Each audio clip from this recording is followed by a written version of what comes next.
So, in the last video, which was very long and dragged out and very emotionally impactful to me, I did say we'd be following up that previous video with a Vancouver and Ottawa video. So that's exactly what this one is right here. I'll get some good wishes and Happy New Year's out there at the beginning of this video because in the last one, it was really long and we only really said Happy New Year at the end, so yeah, if you stuck around to the end of the last video, then I appreciate you to hell and back. But if you didn't, or you didn't even see it, then okay, that's fine too. You're here for hockey content, I guess. So, with the Vancouver Canucks playing off against the Ottawa Senators tomorrow on the 2nd, this gives us a great and brilliant opportunity to explore an idea that was talked about from 1 week ago.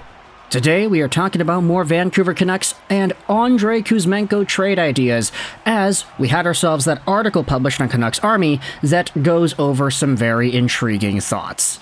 Now, we did allude to this article a few days ago, but here it is once more, published by Steven Roget, 6 potential forward-for-forward Canucks trades featuring Andrei Kuzmenko. Now, I don't think I need to set up the context too much anymore, but Andrei Kuzmenko is a slumping forward. He is not really producing as much as he had in the past, and you could very well say that if the Vancouver Canucks really wanted to push themselves over the hump, they wanted to become a contender, not just a playoff contender, but a cup contender within the span of the next 4 months or so, trading away your maybes, trading away your non-guarantees for guys who are guarantees and who are solidified top players may be a good move. We had already seen other speculation from insiders saying, if the Canucks trade Kuzmenko for a legit top 4 defenseman, or they trade him away for a legit scoring forward, then they're a contender. I think Frank Saravelli said that. We had some other ideas floating around there as to what could get done.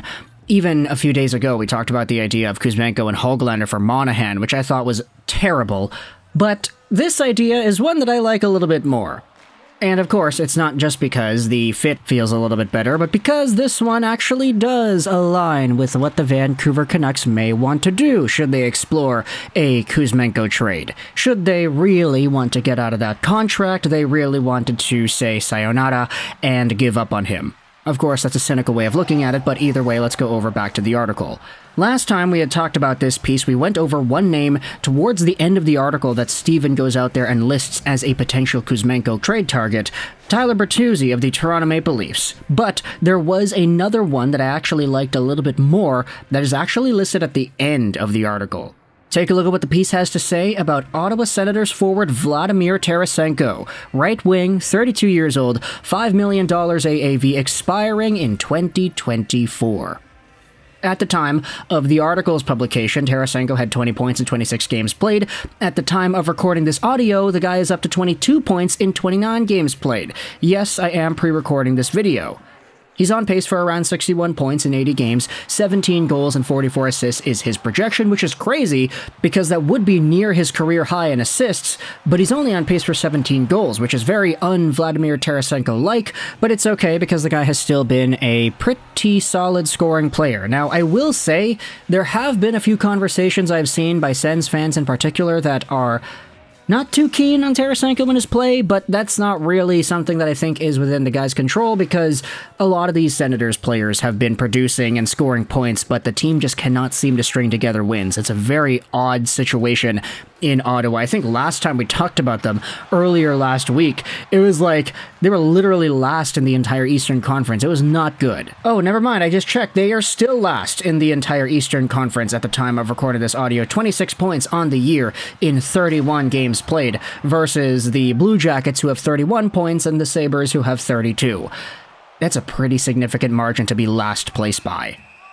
Either way, the article goes out there and says this: the Sens are close to last place in the league after expecting to challenge for the playoffs this season. They've already fired their coach and more shakeups are inevitably coming.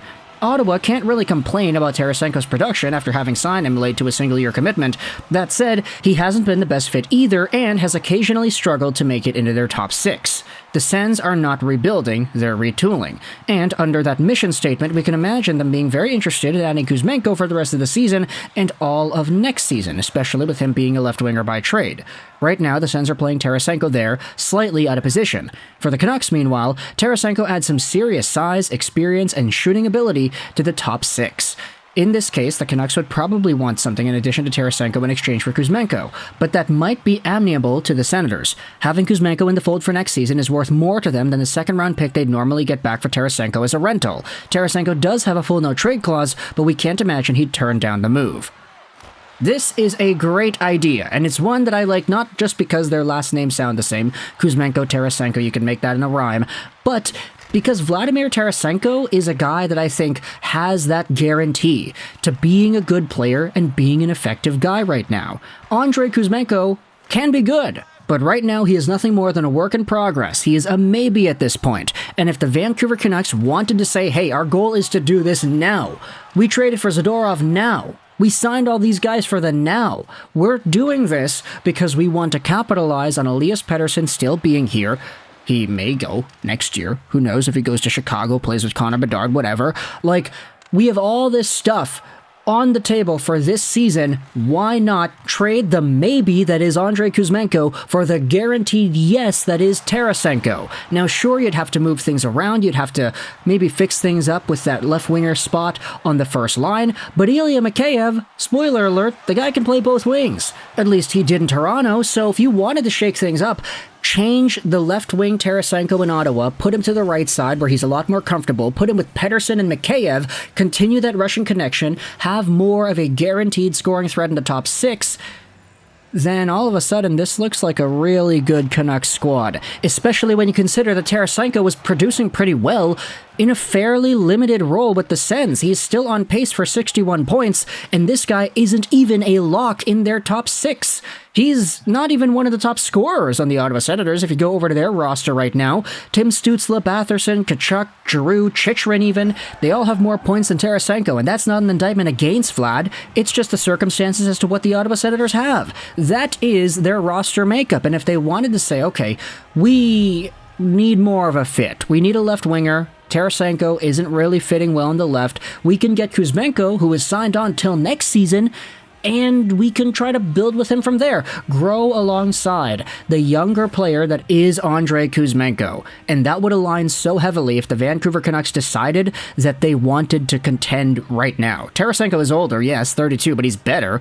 And he's signed on to the end of this season as opposed to next. So if it doesn't work out, if you wanted to get the cap space back, then there is an opportunity to either keep things going with Tarasenko, maybe re-sign him to a deal. That's kind of the entire reason the guy was brought over onto Ottawa in the first place, where he could get some playing time, get some showy time, and maybe get a bigger contract next year. He's not getting the showing time because he's sometimes not even in the top six, but still, this would work. And for Andrei Kuzmenko, if he goes over to Ottawa and starts lighting the league on fire, he starts lighting the East on fire, if he becomes a 30, 35 goal guy once again, which is entirely possible. I don't want to say it's not within the realm of possibility, but if it ever happens, I mean, win-win, right? The Sens take advantage of that in the future. The Vancouver Canucks get the short-term help they need.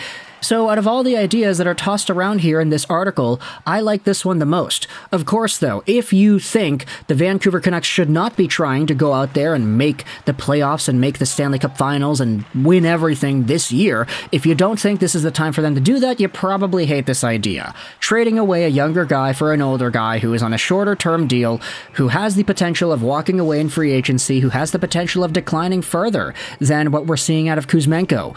If you're on the boat that the Canucks should just ride it out, they still have a few more years left of Miller and Hughes. Of course, you're going to re-sign Petey. Of course, right? If you assume that Pettersson stays, then you probably think that maybe making a move like this is a little bit too brash, especially in the short term, but I do acknowledge there is a good thesis statement behind this entire argument, which is why I wanted to make this video, just to shed some light on it. I like this a lot. So let me know your thoughts in the comment section below about the idea of Kuzmenko for Tarasenko, Ottawa and Vancouver. If you're a Canucks fan, if you're a Sens fan, let me know your thoughts about this entire idea. If you're a Sens fan, would you want Andrei Kuzmenko? Has Tarasenko been fitting with your guys' team? Would you be interested in trading him away? You guys are last in the East. How would that affect your mindset towards making a trade like this? Furthermore, Vancouver fans, what are your thoughts on the idea of trading for Tarasenko? And just for any fun extra thoughts, what are your thoughts on tomorrow's game coming up between both of these two teams? Who do you think is going to win? How do you think the money line goes? Let me know your thoughts in the comment section below. I hope you enjoyed this video. And bye.